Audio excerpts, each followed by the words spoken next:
Good morning or good afternoon, good evening, kung saan man tayong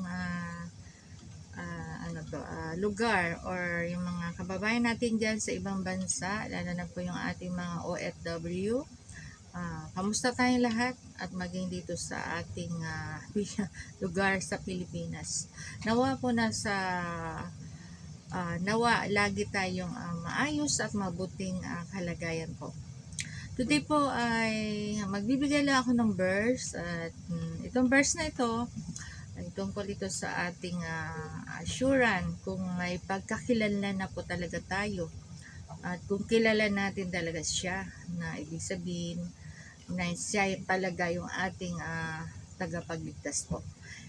Pakinggan nyo itong mga mahal, and nandito ay aking babasahin.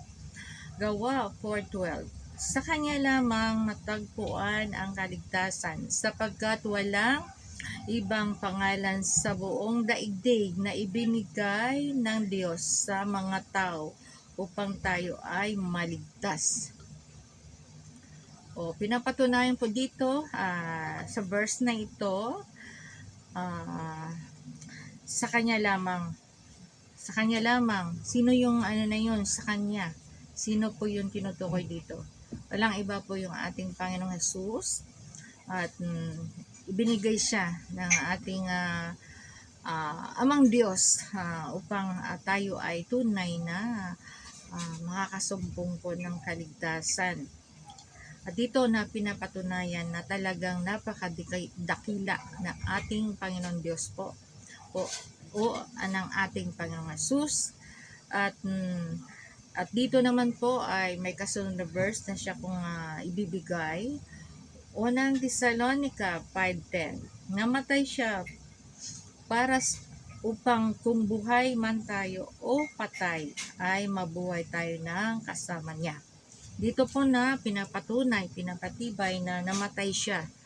Namatay siya para sa ating lahat, para tayo ay tunay na makakasumpong ng tunay na kaligtasan. Dahil yung kanyang pagkamatay, yun po yung basihan na ibig sabihin, isinama niya na po doon yung ating mga kasalanan doon sa kanyang pagkamatay po. Kaya yung tunay na mayroon pong pagkakilala at tunay na may relasyon po sa kanya ay sabi nga po dito, kung buhay man tayo o patay ay mabuhay tayo na kasama niya. Yan po yung sinasabi, mamatay man tayo, mabuhay ay kasama natin po ang ating Panginoong Jesus. Yan po yung pinapatibay dito na talagang napakabuti po ng ating Panginoon. Dahil nga ay talagang mahal niya nga po tayo, di ba? Sabi nga doon sa John 3:16, dahil sa malaking pag-ibig ng Diyos Ama sa sangkatauhan, at ibinigay niya ang kanyang kaisang bugtong na anak upang sino mang manalig mananampalataya ay magkaroon ng buhay na walang hanggan. Di po ba? Ayan. Talaga po napakabuti po ng Panginoon Diyos. Talagang isinalang-alang niya ang kanyang kaisang bugtong na anak upang ang sabi nga, kung sino mang manalig at tumanggap manampalataya po sa kanya ay tunay nga po na ay nilipat na doon sa buhay na walang hanggan. Dahil kung wala po ang Panginoong Jesus po, ay doon tayo lahat po sa kapahamakan, doon sa impyerno. At talaga nagpapasalamat po tayo dahil nga sa mahal tayo ng Diyos at mahal tayo ng Panginoon, kaya tayo po ay may tunay na buhay, yung pinangako nga pong buhay na wala hanggang, kundi yung eternal life po, mga mahal. At may daragdag po ako dito sa unang Timoteo 1:15. Tapat ang salita at nararapat tanggapin ng lubos na si Kristo Jesus ay naparito sa sanlibutan, iligtas ang mga makasalanan. Ang kanyang pagparito po at natunay nga po na iligtas yung mga makasalanan. Sino yung makasalanan na yun? Di po ba? ikaw or ako or tayong lahat po. Kaya napaka ano po talaga ang ginawa ng Panginoon para tunay na pinapatunayan niyang mahalaga tayo sa Kanya, mahal niya tayo. Kaya dapat yung para dapat sa atin yun, ibig sabihin para sa atin yun. Kasi nga makasalanan tayong lahat. Kaya inangkin niya para tayo po ay tunay na magkaroon po ng tunay na buhay dahil nga mahal niya nga po tayo. At talagang dito sa verse na to, talagang inalay niya yung kanyang sarili at yung ating mga kasalanan, inangkin niya.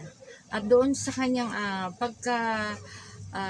naranasan doon sa cross ng Kalbaryo or doon hanggang sa kanyang binawian ng kanyang hininga po, ang Panginoong Hesus po ay tunay na mahal tayo at higit sila po ng Ama ng God the Father dahil sinang-alang-alang niya ang ating Panginoong Hesus para dapat sa atin yon, pero inangkin niya po.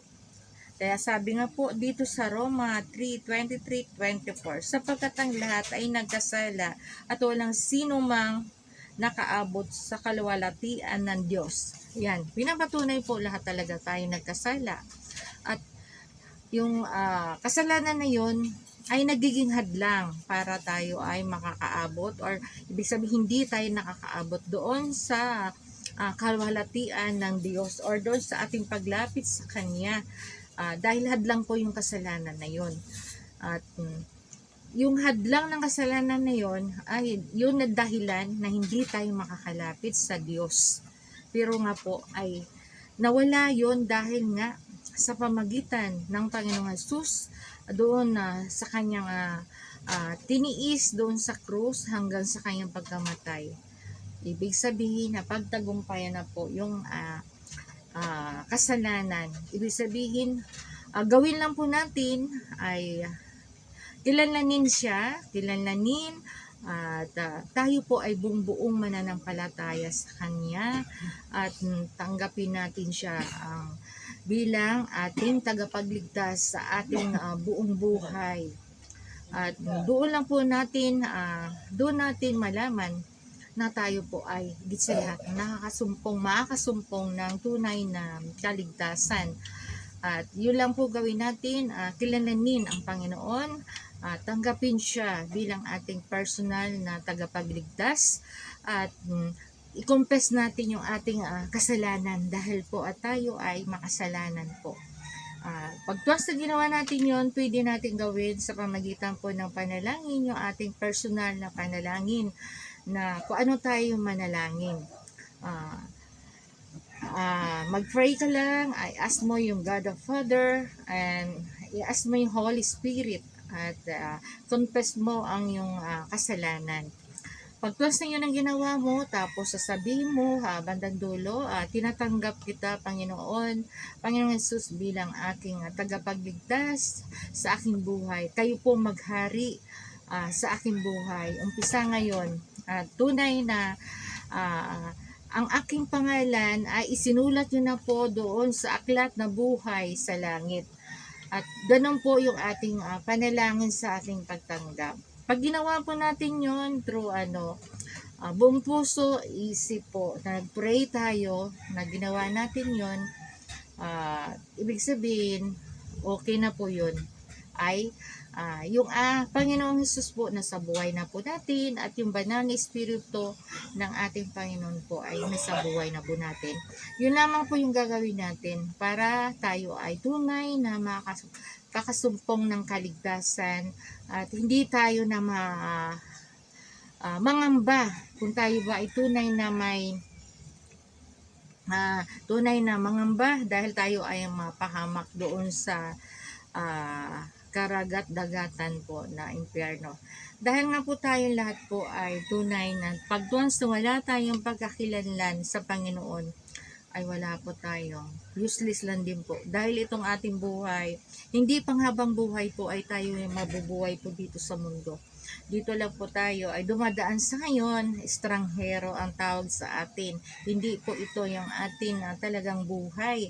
Kaya kung ano yung ating ginawa dito at kung tunay na tayo po ay may relasyon sa Panginoong Hesus at tinanggap natin siya, nagsisi po tayo sa ating mga kasalanan, ay tunay nga po na tayo ay may buhay na walang hanggang. Inilipat na po tayo doon sa eternal life, hindi na po sa kadagat-dagatan ng impyerno. Dahil po yun ang sinasabi sa Biblia, may pangalawang kamatayan. Yung sinasabing spiritual na kamatayan. Mamatay man tong physical po natin. At once na tayo ay hindi ligtas, ayun po, yung spiritual nating buhay, kung wala tayong relasyon sa ating Panginoong Hesus po, ay itatapon po tayo doon sa lawa ng karagat-dagatan. Doon sa lawa po ng impyerno po, mga mahal. Kaya assure natin na tayo po ay tunay na lahat po may relasyon sa Panginoon. Dahil nga sabi kanina, walang ibang sa silong ng langit dito sa buong daigdig na tunay na nakakasumpong na ibinigay ng Diyos po, kundi ang Panginoong Hesus po. Kaya wala kang ibang Diyos na dapat sambahin o pananampalatayanan, kundi ang Panginoong Hesus lang po. Dahil siya po ang nagbigay ng buhay. At siya po ay yung ating mga kasalanan, inako niya. Kaya, once na ginawa po natin yon, yung sinabi ko nga kanina, tinanggap natin siya, kilandanin natin siya, tanggapin at magsisi po tayo sa ating mga kasalanan. Assure na po yun na tayo po ay may kaligtasan. Inilipat na po yung ating pangalan doon sa aklat ng buhay. Pero as a Christian na tumanggap po sa Panginoon, na pag once na tinanggap mo na ang Panginoon, ang iyong buhay po sa araw-araw, kinakailangan po ay ikaw magbabasa ng salita ng Diyos at umating ka dun sa gawain na hinahayag po ang Panginoong Hesus na bilang tagapagligtas po. Doon ka umating sa gawain or dito sa media or sa anumang mga kasi marami na rin ngayon. Ibig sabihin nagkakalat na po yung kapahayagan, yung salita ng Panginoong Hesus. Kaya doon ka umatin at higit sa lahat po ay kailangan matuto tayo magbasa ng Biblia. Dahil yung Biblia po, yun po yung salita ng Diyos na magbibigay ng karunungan sa atin. At yung Holy Spirit po, pag na tinanggap mo ang Panginoong Hesus, mayroon ka nang natatakan ka na ng Holy Spirit. Kaya yung mga taong di pa tumanggap sa Panginoong Hesus, wala po silang Holy Spirit po.